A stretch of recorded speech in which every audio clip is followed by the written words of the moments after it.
Hi guys, welcome to today's episode. And today what we're going to be looking at is why nice guys finish last. Now, it is a known thing. Nice guys finish last. Women hate nice guys. Women hate nice guys, blah, blah, blah. Here's the reality. Women do not hate nice men. That's just not true. But what we do dislike is men who lack masculinity. Now, a lot of nice guys tend to be men who also lack other masculine traits that women find attractive. And what they do is they blame their nice nature as to why they have no success with women, when really it has nothing to do with their niceness, but everything to do with their lack of masculinity. And it's quicker and easier to blame it on your nice nature. But really, if you take a man who is super, super nice, but he's still masculine, he's still risk-taking, he's still a leader, he still has boundaries.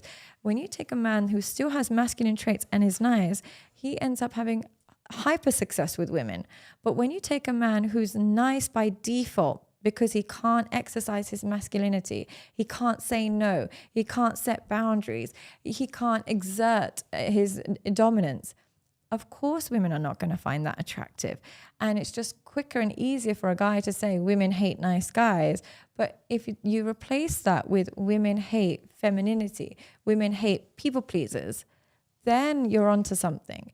And the reality is women, and I think it's men as well, I think nice women finish last as well.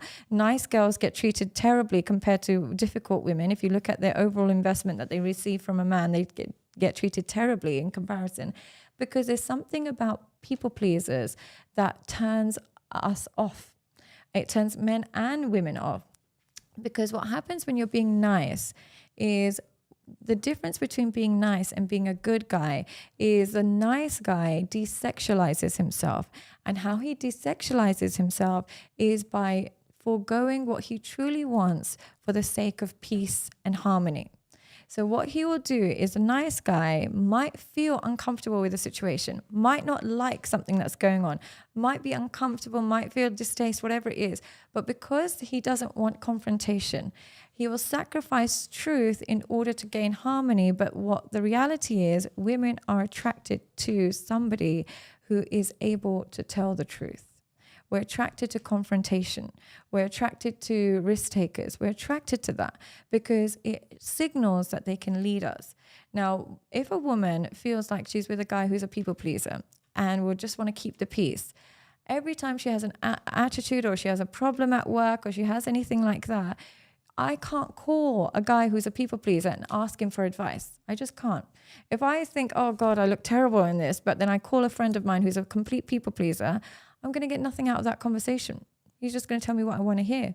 And I might feel soothed for 2 minutes, but I don't actually go to him for honesty and leadership. Whereas when you have a man who's very nice, who's very good to you, but he's also honest and he's also sincere, he'll say to you, oh, that looks terrible. Oh, you shouldn't have done that. Oh my God, don't handle that. And even though it might be hard to hear, you start to trust their opinion. You start to recognize they're not a people pleaser. You recognize their masculinity. You recognize that this is attractive, and you recognize that truth means something to this person. And we're always attracted to people who attach to the truth, not people who attract to peace. Because in order to establish true peace, you have to fight for truth, right? So those people who just want short-term kind of peace will just not say what they truly want, just to kind of, put out fires. But the person who wants to establish a good connection will fight for peace in the early stages. So how we know why nice guys desexualize themselves is because they don't tell the truth about their intentions. They might be really attracted to you. They might really want to be with you. But what they'll do is pretend that's not the case. They pretend, they don't show you their truth. So why we get desexualized towards nice guys is because they don't tell you their truth about their intentions.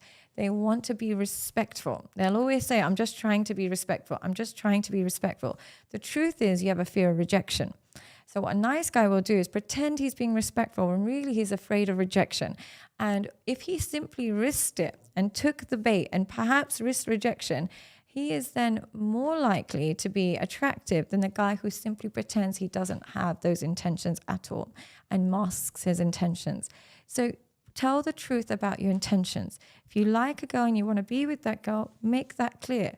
I have friends in my life that I almost can't friend zone, and I can't put them in the friend zone because they will remind me that they're physically attracted to me. They'll always remind me. As much as I don't like that, at least I know the truth. At least I know not to just put him in a compartment of, oh, I can just, I can have him stay over. Of course not. He's telling me he's attracted to me. At least I know who he is, and I'll respect him for his honesty. Whereas the guy that pretends will almost become like a sister to me. The guy that pretends he's not interested, pretends he doesn't find me attractive, pretends. I'm like, okay, cool. And then I'm going to start talking to you about guys that I'm attracted to, or I'll talk to you and I'll treat you like a sister. Why do you want that? Tell the truth. And if your truth is we're just friends, that's your truth, make that clear as well. Just tell the truth about your intentions. The other thing about nice guys is, another problem with nice guys is they don't tell their truth when they dislike something. If they dislike a behavior that's coming from a man or a woman that they're seeing, or not necessarily a man, another male friend or a female that they're seeing, they don't set boundaries. They'll dislike something and internalize that dislike and keep it within themselves. But a good man will say, I don't like this behavior, and there are repercussions to me not liking this behavior. It doesn't mean I'm going to yell and scream and shout, but I am going to withdraw myself. I'm not afraid of losing you in the process of setting my boundaries. What nice guys will do is bottle it up and try and compensate for that bad behavior they've seen by being extra nice to her in the future, and thinking being extra nice is what's going to change her behavior. What's going to change her behavior is you setting boundaries. And if you can't change her behavior, you simply withdraw. That's what good men do. What nice guys will do is not vocalize what they think or feel, and will simply then try harder to be nice to her, hoping that will change her mind. But it doesn't.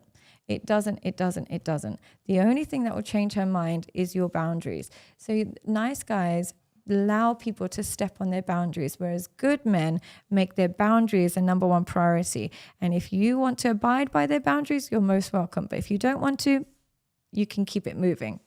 The final difference between nice guys and good guys is nice guys find themselves isolated, whereas good guys find themselves surrounded by people.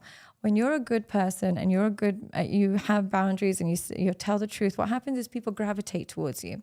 When you're a nice guy and a people pleaser, you'll find that you actually don't have as many friends, even though you don't fight with anyone, and people aren't calling you that much, and you don't get invited to places, and you're actually quite lonely.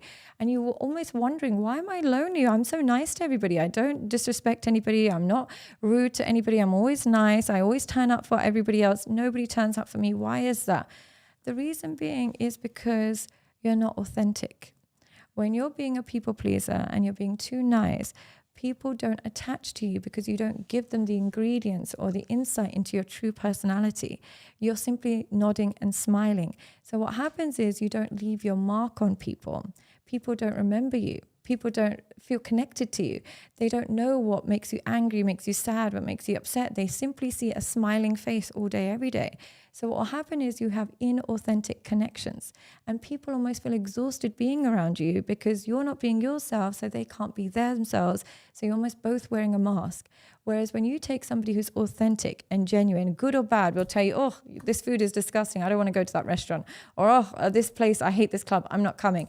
That authenticity allows other people to get to know you and love you accordingly. But when you're simply a nice person, you're simply a people pleaser, you become forgettable.